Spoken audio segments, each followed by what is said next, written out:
Attention on countdown at 2. This is the launch conductor. Today, as we bring the Titan program to a historic close, I'd like to remind the team to remain focused on the tasks that remain ahead. Mission success must be our commitment to the very end. Vandenberg Air Force Base, Central California. Day dawns on the end of an era. T-minus 9 hours and counting. A Colossus waits for its final flight. On the launch pad, Titan 4B-26. A giant 20 stories high, poised to roar into space. For the last time in 50 years, everything is riding on Titan.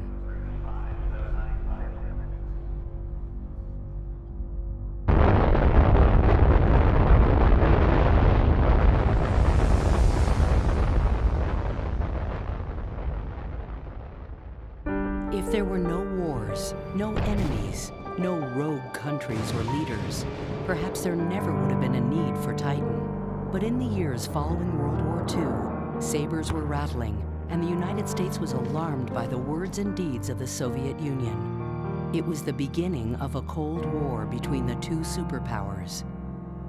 President Eisenhower could not ignore the need for a swift and decisive deterrent. Our country has come through a painful period of trial and disillusionment since the victory of 1945. We anticipated a world of peace and cooperation. The calculated pressures of aggressive communism have forced us instead to live in a world of turmoil. From this costly experience, we have learned one clear lesson. We have learned that the free world cannot indefinitely remain in a posture of paralyzed tension. To do so leaves forever to the aggressor the choice of time and place and means to cause greatest hurt to us, at least cost to himself. The United States worried about the nuclear havoc that could be wreaked by the Soviet Union. The U.S. government recognized the need to have an alternative to the Atlas intercontinental ballistic missile. Conventional strength was no longer enough, and President Eisenhower decided to fast-track a missile that would be a national security insurance policy, a deterrent so powerful that no country would dare threaten us. It would eventually be named after giants of Greek mythology. We called it Titan. We needed to deter an attack against the United States. And the ICBM at that particular point in time was considered as the ultimate weapon. In 30 minutes, you could launch from either the US or from the Soviet Union and hit any target with a 5,500-mile ICBM. And 30 minutes later, a town could be in rubble. A megaton of might. The Air Force gave marching orders. Build us a ballistic missile capable of delivering a nuclear warhead at least 5,500 miles onto a specific target. To the bidders, they provided parameters: throw weight, range, time to target, guidance capability, and one last caveat. The Air Force said it had to be built away from the coasts. They were worried about submarine launches of some sort of missile or something from a Soviet sub off the East Coast and off the West Coast. So the idea of the Air Force in those days, in the 50s, in the Cold War, beginning of the real serious part of the Cold War, was to divest from the coast and move major build plants inland. The Martin Company picked Denver. Competition for the job was intense. The company was battling other well-respected contractors like Lockheed and Douglas. On the table was a design for a modular 100-foot-tall missile with a two-stage airframe. It came down to one final meeting in October of 1955. What do you think is the most critical problem? Air Force consultant Simon Ramo asked. Chief Engineer Bill Purdy sweated through his answer. It would make or break the deal. Ignition at high altitude and reliability, he answered. And then Purdy waited. We were all pretty naive in those days. I looked at this thing, and then I found out what it was supposed to do.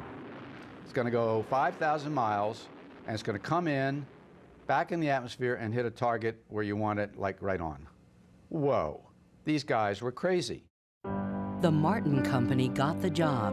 On February 6, 1956, ground was broken for the new Waterton facility outside of Denver. Production would be spread over the 7,000-acre site. Within a year, production was underway. 6 days a week, 12 to 14 hours a day. The foothills of the Rocky Mountains provided an ideal location to build and captively test-fire the new missile system. 5, 4, 3, 2, 1. The Titan engines built by Aerojet General came to life.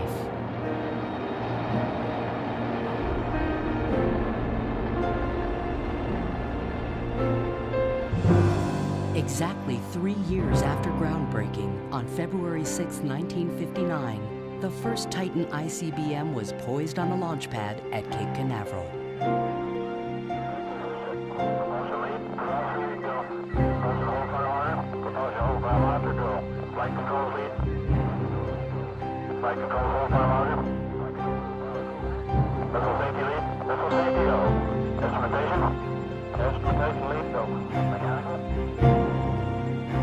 Seconds. 1, 9, 8, 7, 6, 5, 4, 3, 2, 1, 0.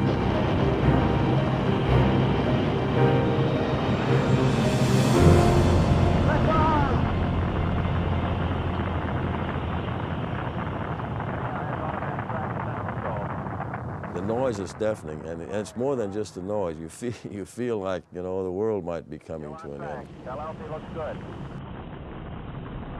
Water console, let's get the water off. Just feeling the pressure just beating up against my chest, hearing this incredibly loud rumble, and watching it go forever with this large contrail coming out. Just a gorgeous sight to see. Still here. But she's still steady on track. The euphoria was short-lived. Rocket science is fraught with trial and error. And after 4 spectacular successes, engineers were soon deflated by 3 failures, almost in a row. As far as early launch failures were concerned, we had many, and again, we consider those learning experiences more than failures, because really we were pioneering at this time. We did not know a lot about how to do the things that are pretty fundamental today.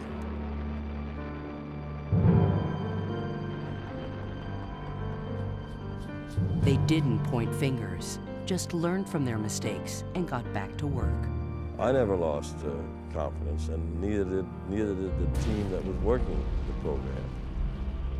We were always disappointed and knew we'd have to answer to someone when we had failures, but we kept on going. And we never lost confidence with respect to being able to get the job done. Never. See on countdown of 1. Go ahead. Yes, notify you to begin tower roll preparations, part Alpha on payload coordinate 2. Roger. The count continues. T-minus 6 hours and counting. Teams of controllers are preparing to move the mobile service tower away from the last Titan launch vehicle. Spec Control LCDR. Spec Control. You're clear to proceed with final MST preps for movement. Roger, check 216. 172 LCDR, FLC on countdown of 1. Go ahead. This LCDR notifying you to begin tower roll preparations, part Bravo on countdown of 1. Roger, in work. Check 173. In August 1962, right on schedule, headlines proclaimed that the Titan was war-ready. The new ICBMs became operational, standing guard in missile silos in 5 states. Each silo was reinforced with enough steel to build 13 naval destroyers and was hardened with enough concrete to lay 510 miles of sidewalk. The only thing that could hurt them was a direct nuclear blow. Should it be needed, a Titan would rise on an elevator, then fire packing 300,000 pounds of thrust and travel at a speed of over 15,000 miles an hour to annihilate any aggressor, period.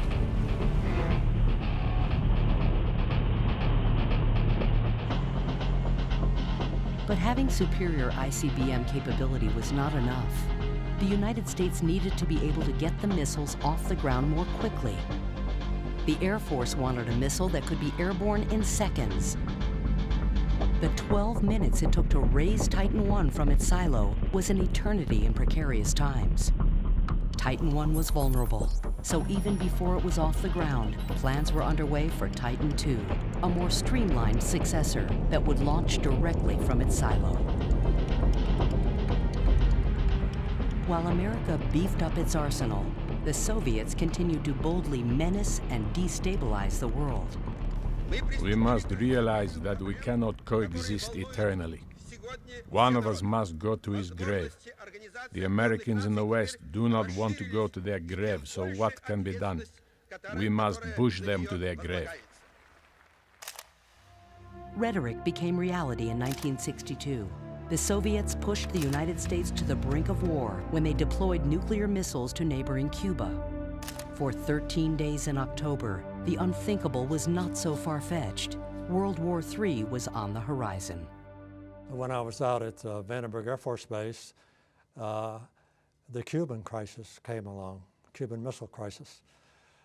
And the Air Force asked us, Martin, to get the missile ready for launch as soon as we could.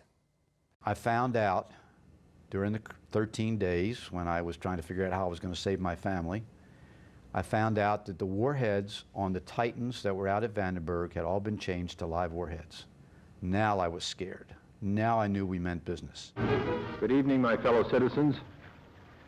This government, as promised, has maintained the closest surveillance of the Soviet military buildup on the island of Cuba. Within the past week, unmistakable evidence has established the fact that a series of offensive missile sites is now in preparation on that imprisoned island. The purpose of these bases can be none other than to provide a nuclear strike capability against the Western Hemisphere. Nuclear catastrophe was hanging by a thread. Military alert was raised to DEFCON 2, the highest level ever in U.S. history. The Titan missiles, fully armed in their silos, were ready to defend the nation. The actions of President Kennedy and his cabinet during those difficult days, hours, and minutes diverted the United States and the Soviet Union from possible nuclear annihilation. Khrushchev and Kennedy were eyeball to eyeball. Thankfully, one of them blinked. And there's no question in my mind, we had a superior ICBM capability to the Russians. And that in itself provided the deterrent when we backed Khrushchev down in the Cuban Missile Crisis. So that was a day that the Titan came through, and another milestone, another check mark in the good life of Titan. 54 Titan II missiles would be deployed in hardened holes in the ground at Air Force bases in Kansas, Arizona, and Arkansas. The missile silos would be small fortified cities several miles apart, where a 4-man crew would live and work 24 hours a day, 365 days a year. Life on alert was often boring, sometimes intense, but always critical. In the 24 years it stood sentinel, Titan II was the keeper of the peace. And even though no Titans were ever fired in anger, their very presence made the United States too powerful to attack. Of all the arms in America's arsenal, the Soviet Union feared Titan the most, and for a quarter century, the Titan missile kept the wolf at bay.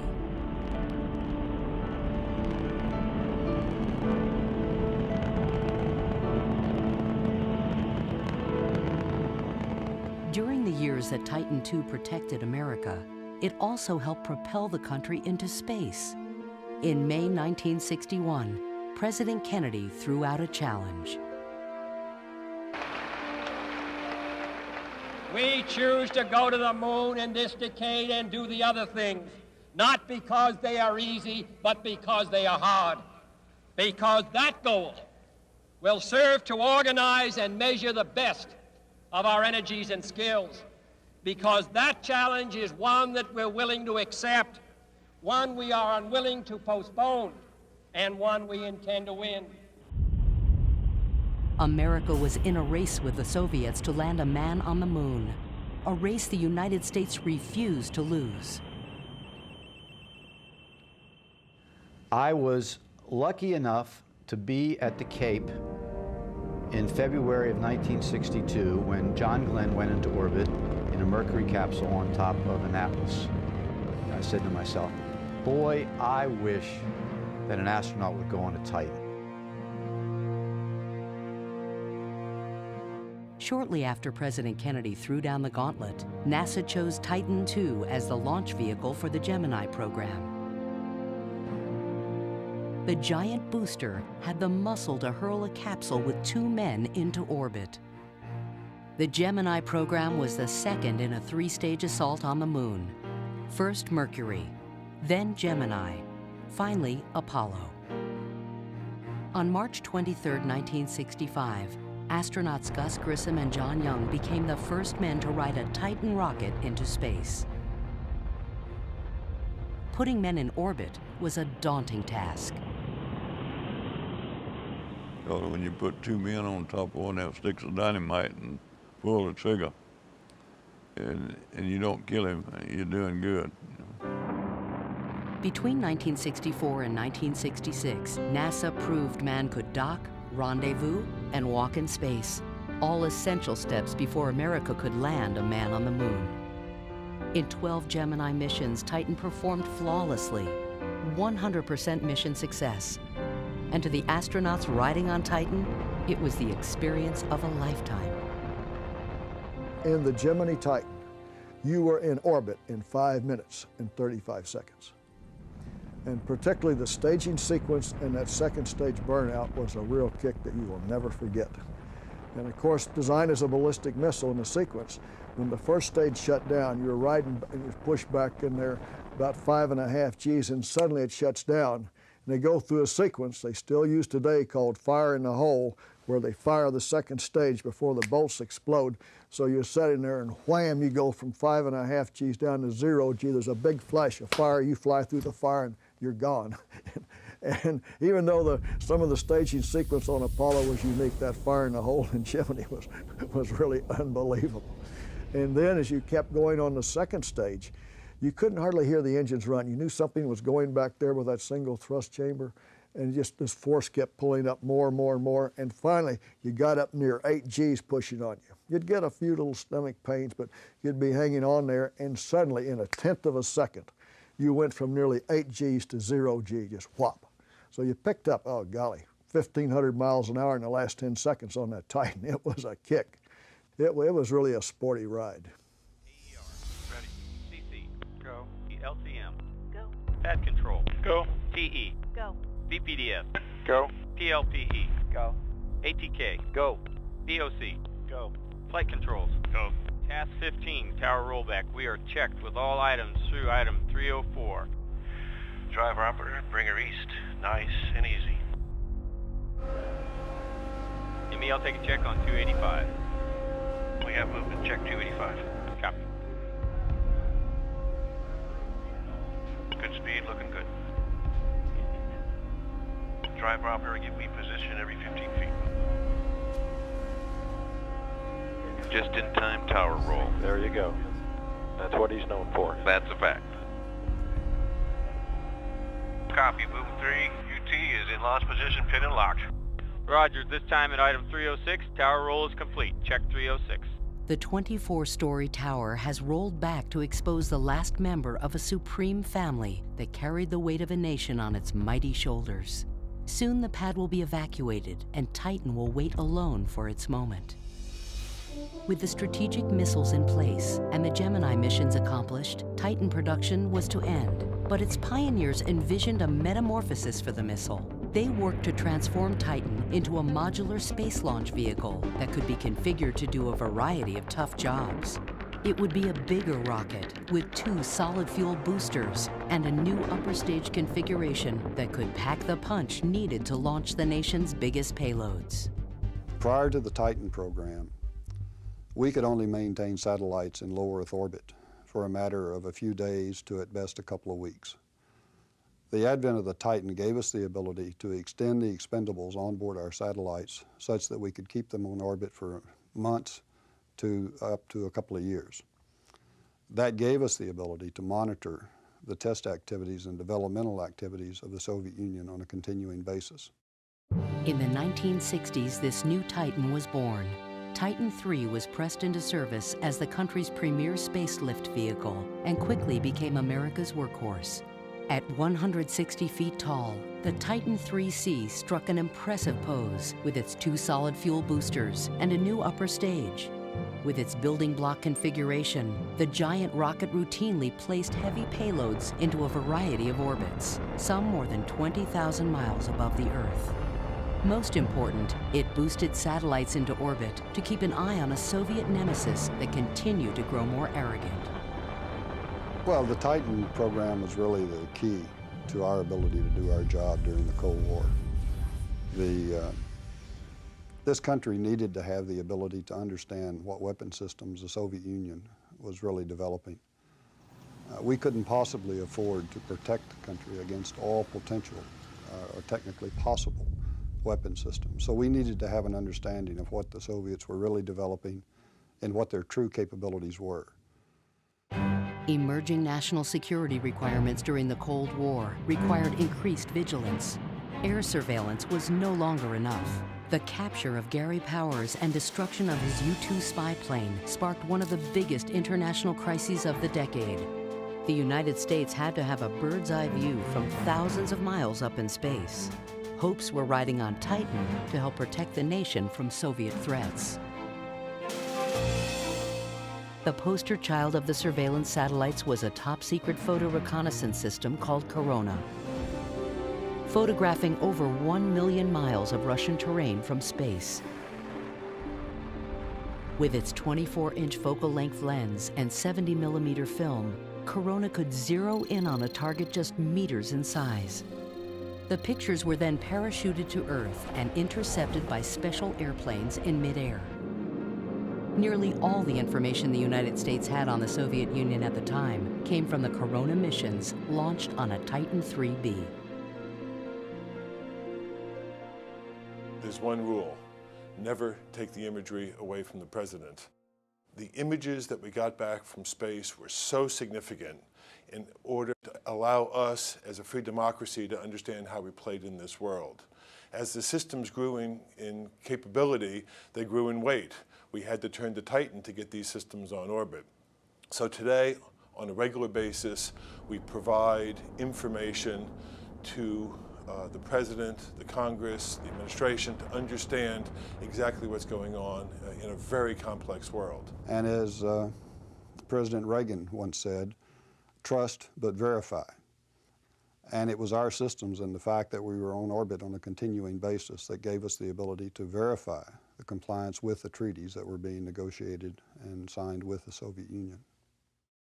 During its lifetime, the versatile Titan III delivered classified military payloads for surveillance, communications, and nuclear test detections. The most important national missions were riding on Titan, and the pride was immeasurable.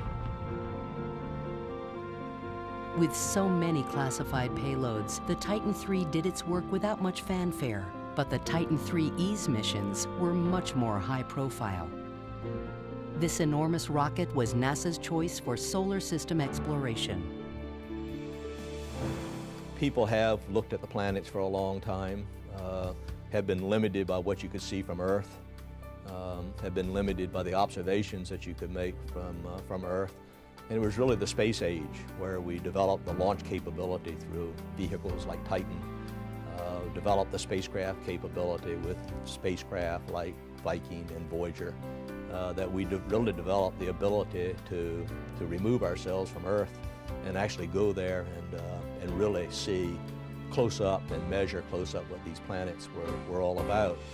On August 20th, 1975, a Titan IIIe rocket launched Viking 1 on its journey to Mars. The Centaur upper stage ensured the Viking orbiter and lander achieved the necessary velocity to reach the planet. Without Titan Centaur, there wouldn't have been a Viking. And without Viking, the extraordinary experience of what we learned about Mars and the opportunity to have explored Mars really wouldn't have happened. 10 months later, the Viking orbiter entered the Martian atmosphere and photographed volcanoes, lava plains, canyons, craters, wind-whipped features, and evidence of water. Finally, on July 20th, 1976, 11 months after blasting off on a Titan IIIe rocket, Viking 1 soft-landed on the red planet. 25 seconds later, it was sending images home. For 6 years, scientists studied the physical makeup of Earth's planetary neighbor.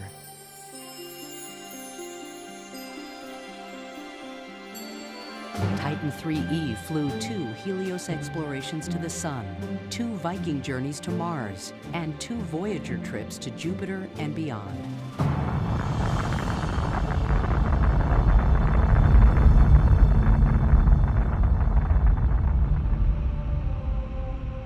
What Titan and the people who launched it helped accomplish in space cannot be overstated.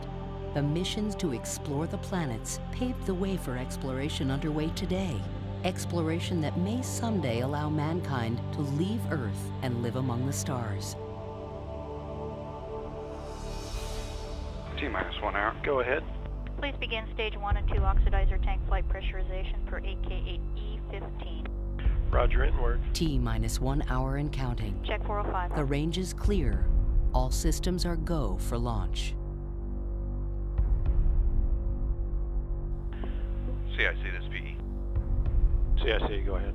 We, engineering's ready in here to evacuate the pad. We're going to evacuate it this time. Copy that. So we're going to evacuate and get into pressurization. For stage the secondary 763 Foxtrot dash Echo 996. With a TM bias -49. Current pack control, countdown 1. Go ahead, pack control. Check items 235, 236, 237, 238, and 239. We're going to evacuate right now. We are running off the pad. During the years that Titan III was helping America reach for the stars, the nation's policy in space was shifting. Expendable launch vehicles would be phased out, and on the drawing board was a space shuttle that would end Titan's reign. America had high hopes for the manned shuttle. It was reusable and would soon be the nation's primary lifter. It seemed these would be the last of the Titans for the U.S. government. The more powerful Titan 34D was developed to help with the workload during the transition away from expendable launch vehicles to the space shuttle. But during the mid-'80s, dark days descended on the space program. 2 devastating back-to-back failures of Titan 34Ds in 1985 and 1986 might have accelerated Titan's demise. But instead, a more catastrophic disaster brought the space program to an immediate halt. T-minus 10, 9, 8, 7, 6. We have main engine start. 4, 3, 2, 1, and liftoff. Liftoff of the 25th Space Shuttle mission, and it has cleared the tower.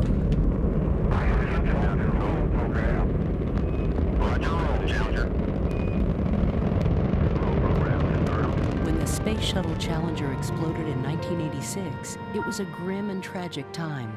Not only was there loss of life, but it put the brakes on the shuttle program. Some foresight a few years earlier had kept the U.S. government in the launch business, and Martin Marietta building Titans. Prior to the Challenger disaster, there had been a significant concern within the government as to what would happen if we did have the unthinkable happen and a shuttle was unsuccessful. Fortunately, there were a number of visionary people who recognized the need for a backup. There were leaders within industry, but probably the most significant person in the whole decision process was Pete Aldrich. He called and he said, Norm, he said, Titan's about to come to an end. He said, we can't let this happen. That the shuttle's a great program. In fact, Pete was scheduled to fly on a shuttle. He said, it's a great program, but we can't put all the nation's eggs in one basket. We've got to keep the Titan program alive. But it would take a fight to continue the Titan program. The proposal was met with overwhelming rejection. There were still people questioning whether or not this was the right approach.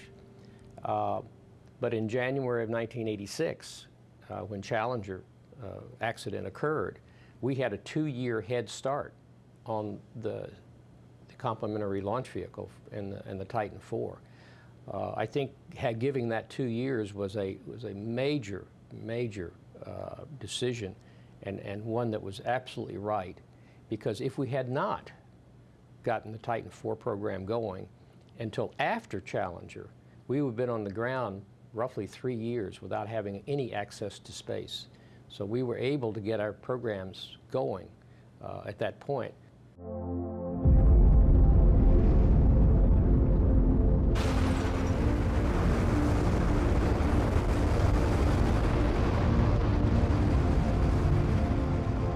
While the shuttle got up and running again, the Titan IV evolved from a backup program to the primary access to space.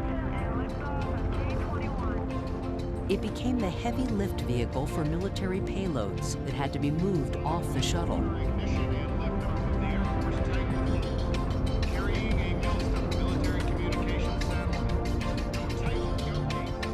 Standing 20 stories high, with over 3 million pounds of total thrust, Titan IV was the nation's most powerful launch system. It was capable of boosting spacecraft the size of school buses into geosynchronous orbit. Its cargo included many classified national security payloads. Non-classified missions included the Milstar constellation and the Defense Support Program constellation.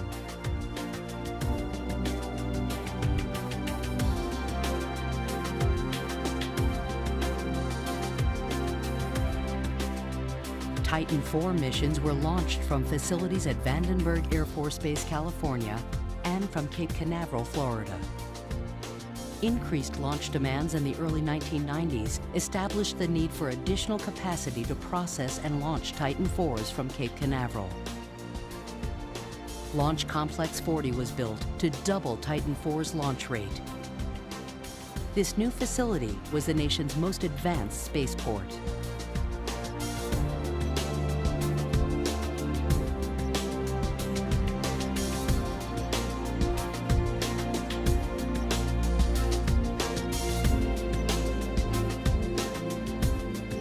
I give you step 326, mission is go for launch. Hydraulics, ground instrumentation. Page operator. Page operators go. Propulsion. Propulsion's go. SRMU.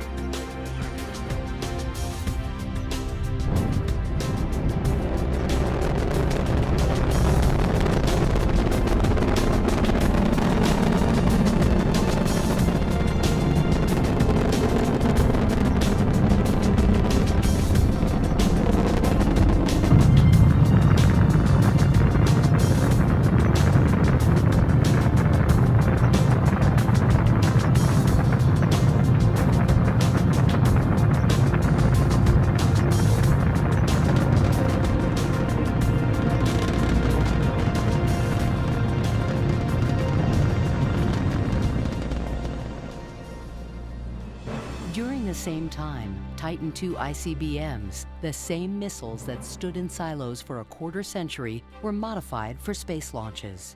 These rockets boosted military, weather, and imaging satellites into polar orbits from Vandenberg Air Force Base in California.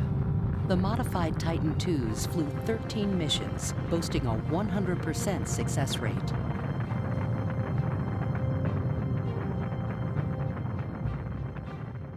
Three, two, one. Liftoff of the Cassini spacecraft on a billion-mile trek to Saturn. The improved capability of Titan IV expanded the nation's ability for deep space exploration. NASA's heavy-lift, high-energy mission to Saturn was now achievable. In July 2004, the Cassini spacecraft, with its Huygens probe, reached Saturn after an 8-year voyage. Cassini and Huygens enabled a detailed study of the rings, moons, and environment of the mysterious giant. Every discovery is a credit to Titan. Attention on countdown net 1, this is the Air Force Launch ESA Controller. copies. We have a new approved T0 of 1805 Zulu. We will hold the clock for exactly 1 minute at 1745 Zulu. Final preparations are complete. The launch of Titan IV B-26 is imminent. During its history, Titan saw 14 different configurations and over 360 missions. Titan put millions of pounds of communications, national security, defense support, and space exploration hardware into orbit. And it protected the nation during its most difficult times. It is unforgettable to those who envisioned it, built it, and saw it change the world. For the last time in 5 decades, the needs of the nation are riding on Titan. Today we're going to go out and launch the last Titan vehicle, the 39th Titan IV vehicle, the last Titan after a 50-year run. It's going to be carrying an incredibly important payload to the security of the United States. But it's going to be an emotional event for a lot of people. I've had so many great experiences with Titan, watching it launched from the launch pads. I think when the last Titan is flown, I would feel like I lost a friend. When the last Titan flies, when the last Titan IV goes, I will feel that I've lost a member of my family. A part of my life for almost 50 years was with Titan, in and around Titan, and it's like I've lost a kinfolk. I might liken it to marrying your last daughter off. The program's gone, she's gone, she has a life of her own, and now you got to start anew on a new era of your life. Attention on countdown net 1, this is the Air Force Launch Controller with the clear to launch poll. Please respond when polled. Ready. OD. Go. OD, go. MD. MD, Go. mission is go. Go. Spaceless Commander. Go. PLP. Copy Go. all. Check 477. Go. POC. Go. Flight controls. Go. Page. Go. SRMU. Go. TNFF. Go. GHE. Go. Copy, GHE. We'll take a check on 28. T-minus 5 minutes and counting. This is the AFLC at this time. I'd like to receive any reports as we evaluate progress in term of course of action for remainder of the count. We already adjusted our T time to 1805 Zulu. Denver wins this P. For constraint 2.1.3 Alpha, VTA to building 7000. Any additional reports to provide? Check 458. Com checks 459. Copy. All stations go to terminal countdown net. Mark, T-minus 3 minutes. When you come together in a launch campaign for the Titan IV, as we are today, there is a sense of team, there is a sense of pride, devotion, and dedication in every little task that every member performs in this entire campaign, whether it be this last launch or all the launches that preceded it. Commit sequence will start on my mark. The Titan system is, I would call it an engineering marvel. But along with great engineering feats, comes a level of complexity. And the Titan system is complex. But what makes it successful is the people, it's the team. It's more than just talented individuals. It's more than dedication. What you see in their eyes is a passion. And that's the key to the success of the Titan program.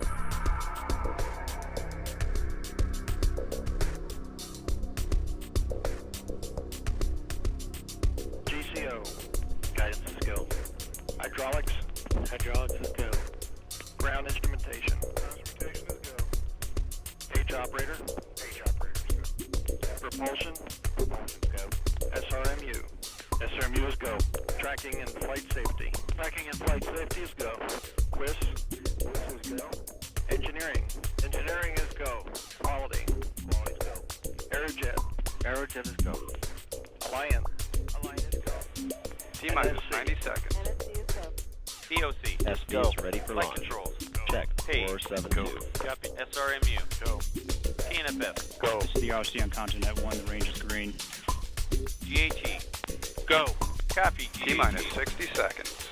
Check 16.